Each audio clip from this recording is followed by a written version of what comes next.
स्वातंत्र्य आहे. हे करू शकतो, ते करू शकतो, पण तुम्ही जबाबदारी आणि कर्तव्य विसरता. स्वातंत्र्य मिळाल्यापासून भारताने खूप प्रगती केली आहे. सुईला छिद्र पाडता येत नव्हतं, आता चंद्रावर पाऊल ठेवलं आहे. विज्ञान, तंत्रज्ञान, शेती, उद्योग धंदे याची भरभराट चालली आहे. पण गरिबी श्रीमंती जरी वाढतच चालली आहे. घनदांडगे लोक गोरगरिबांना लुटत आहेत, राजकारणी शेतकऱ्यांना छेडत आहेत. आपण निवडलेला मंत्री विधानसभेमध्ये रमी खेळतो तरी त्याला याचं काही वाटत नाही.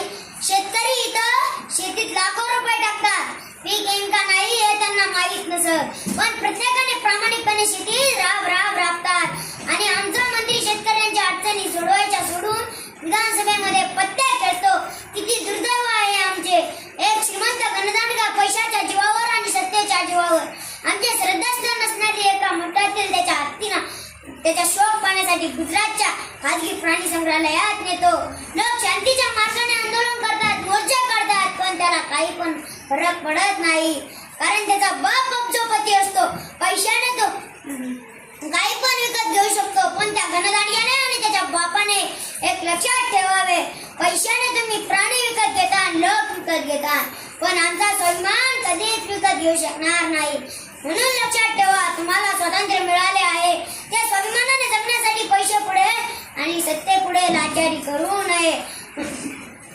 खोट्याला खोटं म्हणा आणि स्वाभिमान जपा, एवढं बोलतो आणि थांबतो. जय हिंद, जय महाराष्ट्र. Very good.